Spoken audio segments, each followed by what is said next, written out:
Hello everyone. आज के इस वीडियो में हम लोग अपने इंग्लिश का फर्स्ट चैप्टर करेंगे अ लेटर टू गॉड, यानी कि भगवान को एक पत्र। इस चैप्टर को लिखा है जी.एल. फ्यूंटिस ने और इस वीडियो में हम लोग इस चैप्टर को पूरी तरह से कंप्लीट कर देंगे। लाइन बाय लाइन एक्सप्लेनेशन होगा ये, तो आप लोग इस वीडियो को कंप्लीट देखिएगा, आपको पूरा समझ में आ जाएगा। तो स्टार्ट करते हैं। पहले हम लोग देखते हैं बिफोर यू रीड सेक्शन से। तो दे से फेथ कैन मूव माउंटेन्स, वो कहते हैं कि जो विश्वास है वो पर्वतों को भी हिला सकता है। यहाँ पर फेथ मीन्स होता है विश्वास। But what should we put our faith in, लेकिन जो हमारा विश्वास है वो हमें किन चीज़ों पर रखना चाहिए। This is the question this story delicately poses, यानी कि यही वो क्वेश्चन है जो ये स्टोरी, जो ये चैप्टर है, उसको बड़े ही नाजुक ढंग से प्रस्तुत करता है। यानी कि डेलिकेटली मतलब होता है प्रस्तुत करना, यानी कि वेरी केयरफुल वे में। Lencho is a farmer who writes a letter to God. Lencho जो एक किसान है इस स्टोरी में, वो भगवान को एक पत्र लिखता है। When his crops are ruined, यानी कि जब उसकी जो फसलें हैं वो ख़राब हो जाती हैं। रूइंड मतलब होता है ख़राब होना, यानी डिस्ट्रॉय होना। आस्किंग फॉर 100 पेसोस, यानी कि वो 100 पेसोस की मदद मांगता है। डज लिंचोस लेटर रीच्ड गॉड, यानी कि जो वो भगवान को पत्र लिखता है, क्या वो पत्र भगवान तक पहुंचता है, ये क्वेश्चन पूछा गया यहाँ पे। Does God send him the money, क्या उसको ईश्वर जो भगवान है क्या उसको पैसे वापस भेजते हैं। तो इसी बारे में कहा गया, तो ये स्टोरी पढ़ने के बाद ही पता चलेगा। तो हम लोग स्टार्ट करते हैं।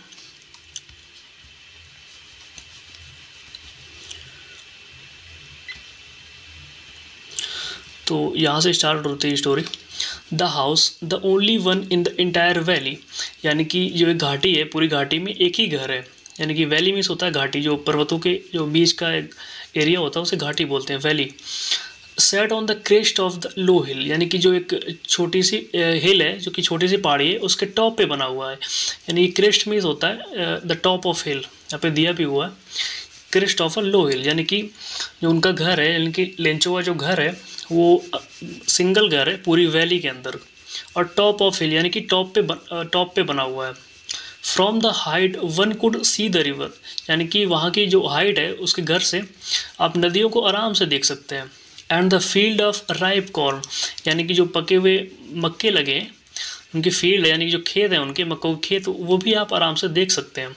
Dotted with the flowers that always promised a good harvest, यानी कि जो एक फूलों की तरह नज़र आ रहे हैं, यानी कि उनके जो फूल लगे हुए हैं वो भी आप काफ़ी अच्छे से देख सकते हैं, और उन्होंने काफ़ी अच्छी फसलें दी हैं। अभी तक जितनी भी फसलें दी हैं उन्होंने काफ़ी अच्छी फसलें दी हैं। The only thing the earth needed was a downpour or at least A shower, यानी कि जो अभी सबसे ज़्यादा नीड थी, यानी कि अर्थ की, यानी कि पृथ्वी की, यानी कि उनको जो सबसे ज़्यादा जो नीड थी वो थी डाउन पोर, यानी कि बहुत अच्छी बारिश की, यानी कि मूसलाधार बारिश। डाउन पोर मतलब होता है काफ़ी अच्छी बारिश, यानी जो मूसलाधार बारिश होती है। एटलीस्ट अ शावर, यानी कि या तो हल्की बारिश हो या थोड़ा तेज़ बारिश हो।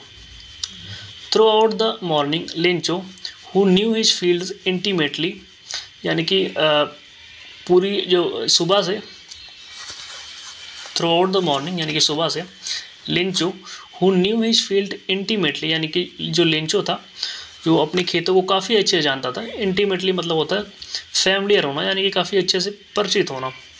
Had done nothing else but see the sky towards the north east, यानी कि सुबह से वो बस आसमान की ओर देख ही जा रहा था।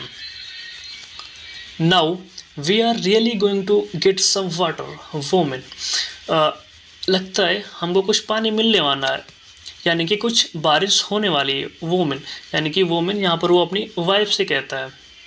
The woman who was preparing supper replied, यानी कि जो उसकी वाइफ होती है लेंचो की, वो सपर यानी कि जो सपर में होता है जो डिनर होता है, जो रात का जो भोजन होता है उसको प्रिपेयर कर रही होती है। वो जवाब देती है यस गॉड विलिंग, हाँ जो भगवान की इच्छा। The older boys were working in the field, यानी कि जो उसके बड़े बेटे थे लेंचो के, वो फील्ड में वर्क कर रहे थे। While the smaller ones were playing near the house until the woman called to all them, यानी कि जो छोटे बच्चे थे वो आसपास घरों के खेल रहे थे और जब तक उनकी माँ उन्हें बुला नहीं लेती है। कम फॉर डिनर, यानी कि डिनर के लिए आओ। It was the during the meal that just as Lencho has predicted big drop of rain began to fall, यानी कि वो रात्रि का समय था जब सब लोग खाना खाने जा रहे थे, यानी कि खाना खाने जा रहे थे। Just as Lencho had predicted, यानी कि जैसा उसने प्रेडिक्ट किया था, big drops of rain began to fall, यानी कि जो बड़ी बड़ी बूंदें हैं बारिश की वो गिरने लगती हैं। यानी कि जो लेंचो ने पहले प्रेडिक्ट किया हुआ था कि बारिश होने वाली है, और सबसे ज़्यादा खेतों को नीड भी थी अभी मक्कों के खेतों को, और ऐसा प्रेडिक्ट भी किया था लेंचो ने कि बारिश होगी, और बारिश शुरू हो जाती है और रात्रि का समय होता है। In the north east huge mountains of clouds could be seen approaching, यानी कि जिधर वो सुबह से देख रहा था लेंचो कि इधर से बारिश होगी, इधर से उधर से ही बादल जो है आ रहे होते हैं, यानी कि नॉर्थ ईस्ट की तरफ से। The air was fresh and sweet, जो हवा थी वो काफ़ी स्वच्छ थी और काफ़ी मीठी थी, काफ़ी ताज़ी थी, यानी कि काफ़ी आनंददायक थी। The man went out for nothing. The man went out for no other reason than to have the pleasure of feeling the rain on his body. यानी कि लेंचो बाहर निकलता है और उस हवा का काफ़ी आनंद लेता है। And when he returned, he exclaimed, यानी कि जब वो वापस आता है तो चिल्लाकर कहता है, These are not raindrops falling from the sky. यानी कि ये सिर्फ जो रेन ड्रॉप है, सिर्फ रेन ड्रॉप नहीं है जो अब आसमान से गिर रही हैं। They are new coins. यहाँ पर ये एक सिक्के हैं, ये एक नए सिक्के हैं। The big drops are 10 cent pieces and the little ones are 5, यानी कि जो बड़ी बूंदे हैं वो 10 सेंट के पीसेस हैं और जो छोटी बूंदे हैं वो 5 की हैं। यानी कि यहाँ पर कंपेयर किया गया है पैसों से, यानी कि वो काफ़ी खुश था, उसको ऐसा लग रहा था कि सिर्फ पैसे गिर रहे हैं। यहाँ पे जो सेंट है वो करेंसी की यूनिट होती है। With a satisfied expression, he regarded the field of ripe corn with its flower. यानी कि बड़े ही संतुष्टता से, regarded मतलब होता है देखना या मतलब नज़र दौड़ाना, देखना होता है। The field of ripe corn with its flower, यानी कि वो बड़े ही संतुष्ट होकर के अपने राइप के जो पके हुए जो मक्के थे उसके खेत थे जो उसमें फ्लावर लगे हुए थे, उनको काफ़ी मतलब कि काफ़ी सेटिस्फाइड तरीके से देख रहा था। Draped in A curtain of rain, curtain of rain मतलब कि ऐसा लग रहा था, ड्रैप्ड मतलब होता है यहाँ पे लिखा भी हो कवर्ड विथ क्लॉथ, यानी कि ऐसा लग रहा था कि उसके जो पेड़ थे मक्के थे वो बारिशनुमा कपड़े से ढक गए थे, यानी कि काफ़ी अच्छी बारिश हो रही थी। But suddenly a strong wind begin to blow, लेकिन तभी अचानक से तेज़ हवा चलने लगती है। And along with the rain very large hailstone begin, यानी कि वो तेज़ हवा के साथ साथ काफ़ी बड़े बड़े ओले भी गिरने लगते हैं। हेल स्टोन मतलब होता है ओले जो गिरते हैं, जो फ्रोजन आइस के टुकड़े होते हैं। These truly did resembles new silver coins, लेकिन ये तो सच में एक चांदी के सिक्के जैसे लग रहे थे। अभी जो बारिश हो रही थी, जो बूंदें गिर रही थी, उनको लेंचो ने कंपेयर किया था सिक्कों के साथ, लेकिन ये तो सच में सिक्कों की तरह लग रहे थे। The boys exposing themselves to the rain, जो लड़के थे उनके बच्चे थे वो बाहर निकल रहे थे। Ran out to collect the frozen pearls, या पियल्स में जो होता है मोतियाँ, जो ओले गिर रहे थे उनको यहाँ पर मोतियों से कंपेयर किया गया। फ्रोजन पियल्स यानी कि जो ओले गिर रहे थे उनको इकट्ठा करने के लिए उनके बच्चे बाहर निकल रहे थे। It is really getting bad now, अब ये बहुत बुरा हो रहा है। एक्सक्लेम्ड द मैन, यानी कि लेंचो ऐसा चिल्लाकर कहता है। I hope it passes quickly, मतलब ये वो होप करता है, यानी कि वो कहता है कि जल्दी निकल जाना चाहिए, मतलब जल्दी ओले जो गिर रहे हैं जल्दी रुक जाने चाहिए। It did not pass quickly, और ये जल्दी जो ओले गिर रहे थे, जो बारिश हो रही थी, ये जल्दी ख़त्म नहीं होती बहुत। For an hour the hail rained on the house, यानी कि लगभग घंटों तक ये ओले गिरते रहते हैं और बारिश चालू रहती है। The garden, the hillside, the cornfield, on the whole valley, यानी कि जो गार्डन था, हिल साइड थे, कॉर्न फील्ड जो उसके खेत थे, मक्के खेत, वो पूरी तरह से भर जाते हैं, मतलब कि हिल से मतलब जो ओले होते हैं उससे इकट्ठे हो जाते हैं, भर जाते हैं। The field was white as if covered with salt, ऐसा लग रहा था वो पूरे नमक से मतलब भर गए, इतना ज़्यादा ही ओले गिरे हुए थे, एकदम सफ़ेद सफ़ेद सा लग रहा था। Not a leaf remained on the tree, कोई पत्तियाँ पेड़ों पे नहीं बची थी, सभी गिर गए थे। The corn was totally destroyed, जो उसके मक्के थे वो पूरी तरह से बर्बाद हो गए थे। द फ्लावर्स व गोन फ्रॉम द प्लांट्स, यानी कि फ्लावर जो फूल थे वो भी झड़ गए थे। Lencho soul was filled with sadness, जो लेंचो काफ़ी दुख हुआ, वो मतलब लेंचो काफ़ी दुखी होता। When the storm had passed, जब ओलावृष्टि होती, जो बारिश हो रही थी वो बंद हो जाती है जब, he stood in the middle of the field and said to his son, वो अपने खेत के बीच में खड़ा होता है और कहता है, अ प्लेग ऑफ लोकस्ट, लोकस्ट में जो होता है जो टिड्डी होती है उसे लोकस्ट बोलते हैं, जो मतलब कि जो एक साथ झुंड में जलते हैं ना उन्हें लोकस्ट बोलते हैं, जिसे हम टिड्डियों को दल भी बोलते हैं। अ plague of locust have lift more than this, यानी कि जो टिड्डियाँ हैं अगर वो आती तो कम से कम इससे ज़्यादा बचाती वो, इसने तो सब कुछ बर्बाद कर दिया। यानी कि जब ओले गिरने बंद हो गए तब वो लेंचो जो है अपने खेत में जाता है और देखता है कि वहाँ पे सब बर्बाद हो गया, यानी कि पूरी फसल ख़राब हो गई। तो इसको कंपेयर कर रहा होता है कि अगर टिड्डियाँ आती तो कम से कम कुछ छोड़ तो जाती। This hello has lift nothing, यानी कि इन ओलों ने तो कुछ भी नहीं बचाया है। This year we will have no corn, यानी कि इस साल जो है हमें मक्के खाने के लिए कुछ भी नहीं होगा, यानी मक्के एक भी मक्का नहीं होगा। That night was a sorrowful one, यानी कि वो रात काफ़ी दुख भरी थी। All over work for nothing, यानी कि हमारा कोई भी काम किसी काम का नहीं रहा, यानी कि जितना भी हमने काम किया वो किसी काम का नहीं रहा। There's no one who can help us, यानी कि कोई नहीं है जो हमारी मदद करेगा। We will all go hungry this year, यानी कि हम इस साल पूरे भूखे रहेंगे, यानी कि हम पूरे साल भूखे रहेंगे। अब ये जो लेंचो की फैमिली होती है वो आपस में ही बात कर रहे होते हैं जो रात का समय होता है। But in the hearts of all who lived in the solitary house, solitary मतलब होता है जो अकेला होता है, मतलब कि यहाँ पर लेंचो के हाउस की बात की जा रही है, यानी कि जो अकेले वो रह रहे थे हाउस में, यानी कि उनके दिलों में। But the hearts of all who lived, यानी कि जो उस घर में रह रहे थे अकेले घाटी में, उनके दिलों की बात की गई। इन the middle of the valley, यानी कि जो मिडिल ऑफ वैली यानी कि जो घाटी के बीच में था। There was a single hope help from God, यानी कि लेंचो की जो फैमिली थी उनके दिल में अभी भी एक होप था, वो होप थी हेल्प फ्रॉम द गॉड, यानी कि अभी उनको भगवान से मदद की आशा थी।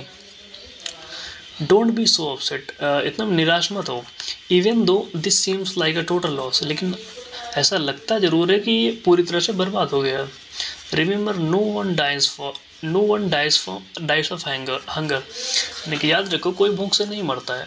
That's what they say, no one dies of hunger, यानी कि इसलिए वो कहते हैं कि कोई भूख से नहीं मरता है। यानी कि वो लोग का जो फेथ होता है वो गॉड में रहता है कि वो लोग हमारी मदद ज़रूर करेंगे, मतलब कि भगवान हमारी मदद ज़रूर करेंगे, इसलिए वो आपस में ऐसे सांत्वना दे रहे होते हैं। All through the night Lencho thought only of his one hope, यानी कि लेंचो जो होता है वो पूरी रात एक ही होप के बारे में सोच रहा होता है, हेल्प ऑफ गॉड, यानी कि भगवान से मदद के बारे में ही सोच रहा होता है। Whose eyes as he had been instructed see everything, यानी कि उसको ऐसा बताया गया था लेंचो को कि जो भगवान की आंखें होती हैं वो सब कुछ देखती हैं। See everything even that is deep in one conscience, यानी कि कॉन्साइंस मतलब होता है जो अंतरात्मा होती है, यानी कि लेंचो ऐसा सोच रहा होता है कि भले ही इंसान के जो अंतरात्मा में होता है उसको भी भगवान जो है ना वो देख लेते हैं। Lencho was an ox of a man, Lencho जो है ना वो यहाँ पर ऑक्स ऑफ अ मैन मतलब हार्ड वर्किंग था। लेंचो बहुत ही हार्ड वर्किंग था, working like animal in the field, यानी कि वो जानवरों की तरह काम करता था, यानी कि लेंचो जो था फील्ड में काफ़ी मेहनत से काम करता था। But still he knew how to write, लेकिन फिर भी वो लिखना और पढ़ना जानता था, यानी कि लेंचो जो था वो एज अ फार्मर वो फील्ड में काफ़ी मेहनत करता था, काफ़ी मेहनती था, लेकिन फिर भी वो लिखना और पढ़ना जानता था। The following Sunday at daybreak he began to write, यानी कि जो अगला संडे होता है सुबह में वो लिखना शुरू करता है। फिर he himself would carry to town, यानी कि जो लेटर लिखना शुरू करता है वो, यहाँ पर लेटर दिया गया, यानी कि जो लेटर लिखना शुरू करता है वो उसे वो खुद लेकर जाएगा शहर में, and place in the mail, और जो चिट्ठी बॉक्स होता है उसमें वो खुद डाल के आएगा। It was nothing less than a letter to God, जी और कुछ भी नहीं था, ये एक भगवान को पत्र था। God he wrote if you don't help me my family and I will go hungry this year. वो लिखता है कि भगवान अगर आप हमारी मदद नहीं करेंगे तो हमारी फैमिली और मैं इस साल पूरे भूखे रहेंगे, यानी कि पूरे इस साल जो है भूखे रहेंगे। I need 100 pesos in order to sow my field again, यानी कि जो मेरे खेत हैं जो पूरी तरह से ओलों के कारण बर्बाद हो गए हैं, यानी कि इतनी बारिश हुई कि बर्बाद हो गए हैं वो, उनको अगर मुझे दोबारा बुआई करनी है तो मुझे 100 pesos की ज़रूरत होगी। And to live until the crop comes, यानी कि जब दोबारा फसलें उगेंगी, यानी कि जब दोबारा फसलें आएंगी तब तक के लिए मुझे जो अपनी ज़िंदगी है उसको चलाने के लिए मुझे 100 pesos की ज़रूरत होगी। बिकॉज द हेल स्टॉर्म, यानी कि जो ओलावृष्टि हुई, यानी कि जो ओलों वाली बारिश हुई है उस कारण से सब कुछ बर्बाद हो गया, तो उससे रिकवर करने के लिए वो ऐसा लिख रहा है, गॉड को लिख रहा है। और उसका ये फेथ होता है, वो कमाल का फेथ होता है। यहाँ पर पेसोस जो है वो लैटिन अमेरिकन कंट्री की जो है करेंसी होती है। He wrote to God on the envelope, यानी कि जो एनवलप होता है उसके ऊपर वो टू गॉड लिख देता है। Put the letter inside and still troubled went to town, यानी कि वो चिंतित होकर के, यानी कि लेटर जो है वो अंदर रख के वो चिंतित होकर वापस चला जाता है टाउन में। At the post office he placed a stamp on the letter and dropped it on the mail box, यानी कि चिट्ठी में रख देता है वो स्टाम्प लगा करके वो लेटर को, और वापस चला जाता है। One of the employees who was a post man and also help at the post office, यानी कि जो एक एम्प्लॉय होता है पोस्ट ऑफिस का और वहाँ पे हेल्प भी कर रहा होता है पोस्ट ऑफिस में, went to his boss laughing heartily and showed him the letter, यानी कि अपने बॉस के पास जाता है और हंसते हुए काफ़ी उसको लेटर दे देता है जो लेंचो ने अभी वहाँ पे रखा हुआ था। Never in his career as a postman had he known that address, यानी कि अपने पूरे कैरियर में उसने ऐसा एड्रेस कभी नहीं देखा था। The post master fat amiable, fat मतलब मोटा, अमीएबल मतलब कि काफ़ी मिलनसार आदमी, यानी कि काफ़ी फ्रेंडली आदमी। जो पोस्ट मास्टर है वो काफ़ी फ्रेंडली था और हल्का सा मोटा भी था fellow. Also broke out laughing, यानी कि वो भी हंसने लगता है। But almost immediately he turn serious, यानी कि तुरंत वो सीरियस हो जाता है। And tapping the later on his desk, यानी कि अपने जो लेटर होता है वो अपने डेस्क पे रखता है। कमेंटेड, और वो कहता है व्हाट फेथ, यानी कि क्या विश्वास है। I wish I had the faith of the man who wrote this letter, यानी कहता है काश ऐसा विश्वास मुझ में भी होता। स्टार्टिंग अब कॉरस्पॉन्डेंस विद गॉड, यानी कि उसने तो भगवान के साथ ही बातचीत करना शुरू कर दिया। यानी कि जब लेंचो होता है वो लेटर लिख करके मेल बॉक्स में डाल के चला जाता है, तब ये पढ़ रहे होते हैं, जो पोस्ट मास्टर होता है और पोस्टमैन होता है दोनों पढ़ रहे होते हैं।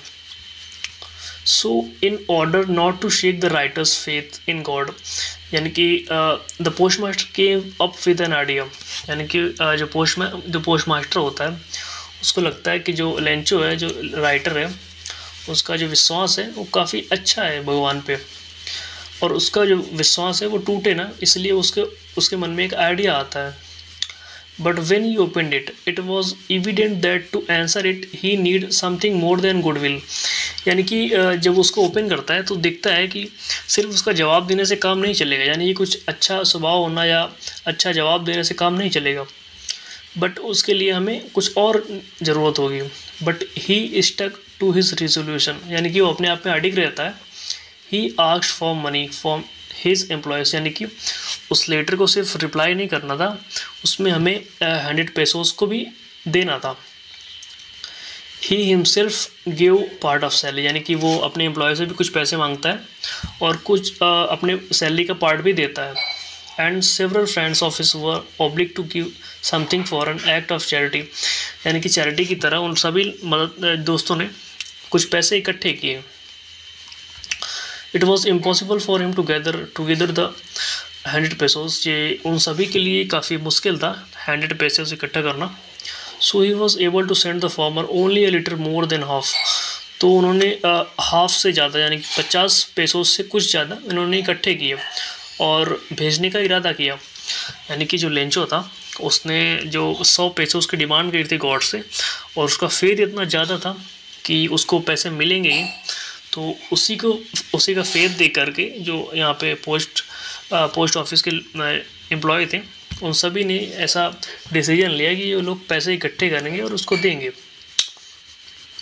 He put the money in an envelope addressed to Lencho and with it a letter containing only a single word, a signature card, और उन्होंने ये लेटर रख दिया और वापस भेज दिया, यानी कि उसी लेटर रख दिया और मतलब कि वापस आने का इंतज़ार किया लेंचो के।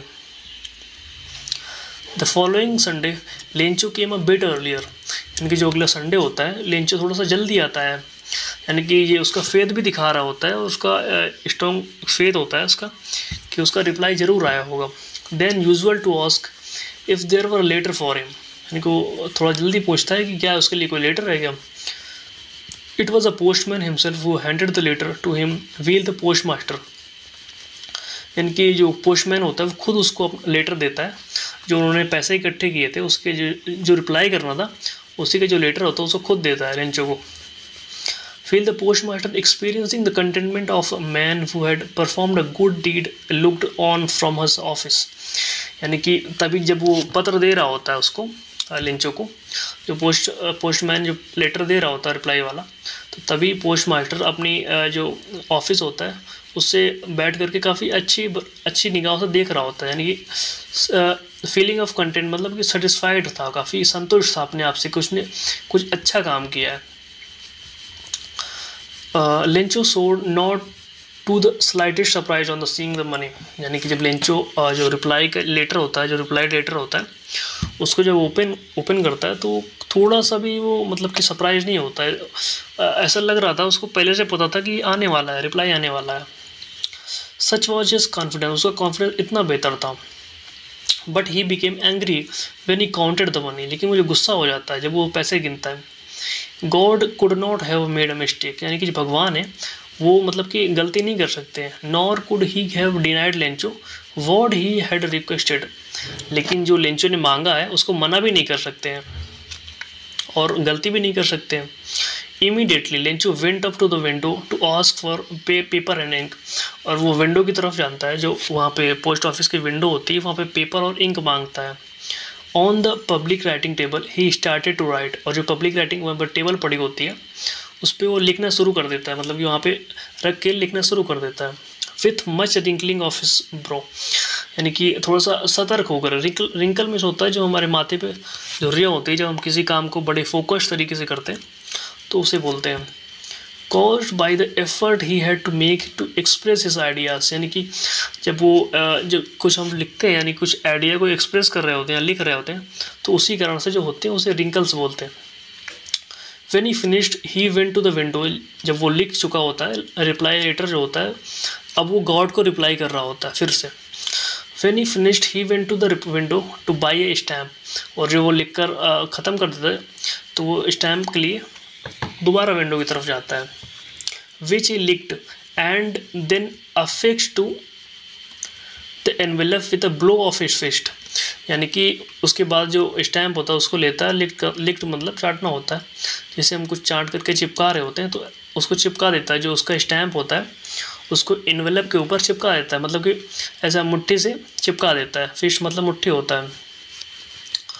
The moment the letter fell into the mail box, लेकिन जैसे ही वो मतलब जो लेंचो होता है जो अपना लेटर होता है जो मेल बॉक्स में जैसे ही वो डालता है the post master went to open it, और पोस्ट मास्टर तुरंत जाता है उसको खोलने के लिए।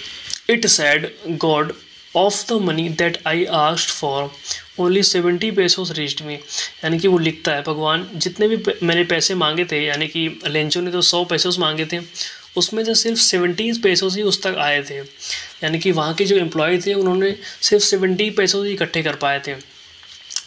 Send me the rest since I need it very much, जो मतलब बचे हुए जो यानी कि जो 30 पैसों बचे हुए उनको मुझ तक भेज दो, यानी कि कह रहा है कि उनकी मुझे बहुत ज़रूरत है, क्योंकि उनकी मुझे बहुत ज़रूरत है। But don't send it to me through the mail box through mail, यानी कि आपकी बार जो पैसे भेजना उनको मेल के यानी कि पत्र के थ्रू मत भेजना। Because the post office employees are bunch of crooks, यानी कि बंच ऑफ क्रूक मतलब होता है यानी कि एक चोरों का समूह, यानी कि ये थोड़ा सा उस सेंस में है कि ये लोग लुटेरे टाइप के यानी कि चोरी कर लेते हैं। But don't send me to through mail, मतलब कि इसको आपकी बार पत्र के थ्रू मत भेजना, यानी कि जो एम्प्लॉयज़ हैं यहाँ की ये चोरी कर लेते हैं। तो यहाँ पे ये स्टोरी एंड होती है और ये कमाल का फेथ था रेंचो का, लेकिन ये कुछ ज़्यादा ही ब्लाइंड फेथ हो गया था, क्योंकि जो वहाँ के एम्प्लॉय थे, मतलब कि जो पोस्ट ऑफिस के एम्प्लॉय थे, उन लोगों ने इतनी हेल्प की थी, उनको ये भी पहचान नहीं पाता है, उसको भी ये पहचान नहीं पाता है। और मतलब ये फेथ तो होना चाहिए, लेकिन इतना भी ब्लाइंड फेथ नहीं होना चाहिए कि आपकी जो हेल्प कर रहा है आपके सामने है वो, और आप उसको ही मतलब इस तरह चोर कह रहे हैं या ऐसा कह रहे हैं। तो ये काफ़ी मतलब कि यहाँ पर पोस्ट मास्टर था, उसने भी काफ़ी हेल्प की थी, उसी का ये आइडिया था कि हम लोग इसकी हेल्प करते हैं। तो स्टोरी यहाँ पे एंड होती। आपको कैसा लगा आप कमेंट करके ज़रूर बताइएगा।